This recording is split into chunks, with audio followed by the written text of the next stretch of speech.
Welcome to the 12th episode of the mini video series, Fridays with Father. This week, as you can tell, I'm working from home as we are living in unprecedented times and we're starting to ask questions that truly matter. However, the question I'm frequently asked these days is, where is God in all of this?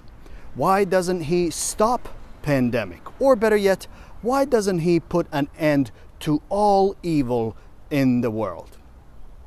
Honestly, there is no simple answer to this. It would require a rather extensive discussion and explanation of God, creation, humanity, the original sin, and eschaton.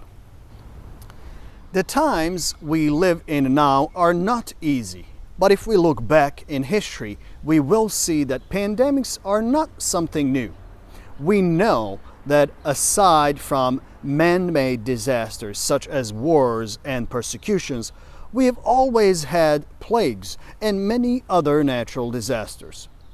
Pain and suffering have been present in the world since the expulsion of humankind from paradise.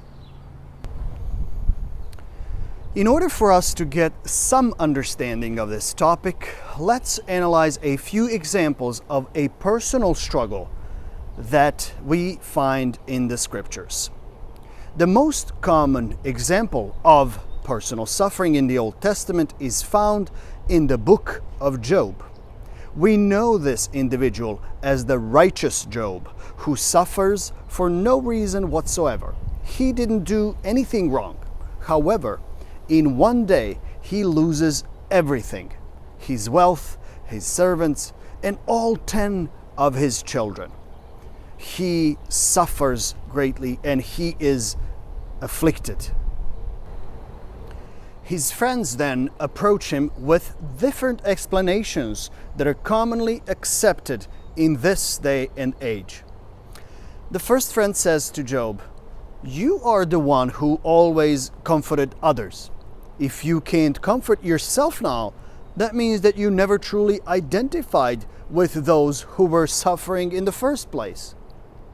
The second friend says to Job that he must have done something really bad, so that he's now being punished for it.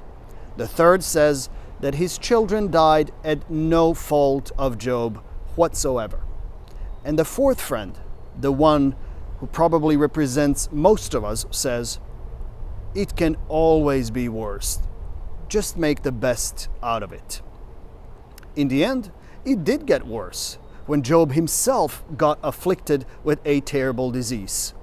Then his own wife approached him with the question we are asking today. Where is your God now? Why doesn't He help you if He is so good and almighty?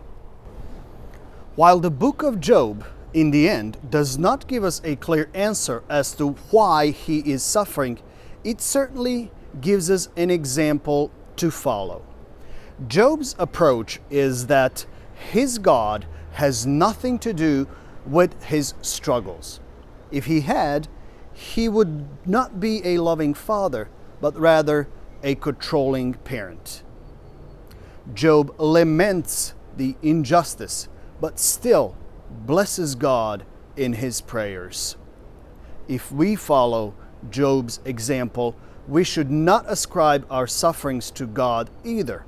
Rather, we would use it to grow closer to God, who, in the end, will make things right.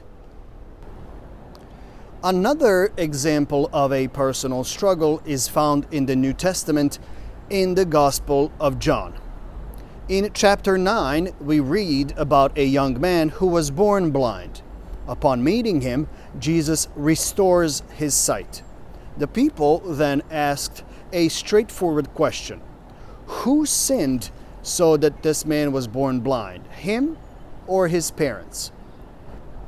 Jesus' answer was that his blindness is not a consequence of a personal sin, neither his own nor that of his parents. Rather, his disability gave him an opportunity to grow closer in his relationship with God.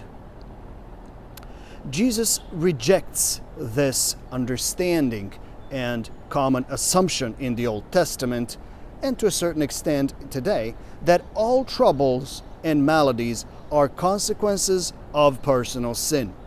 Although suffering can be the direct result of personal sin, this, as we see, is not always the case.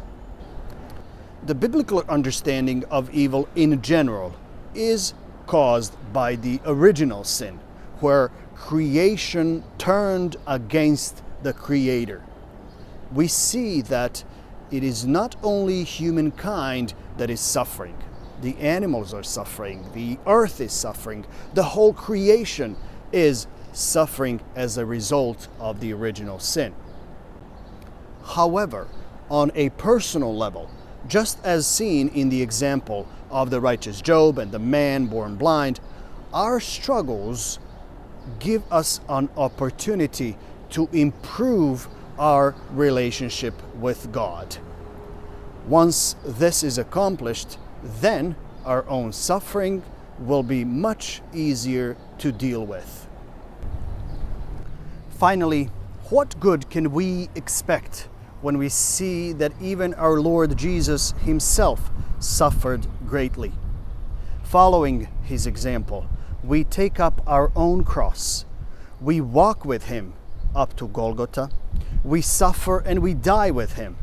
And then, and only then, he puts all of our struggles to an end. Until the next episode of Fridays with Father, may all of our struggles be used for personal growth of our relationship with our God.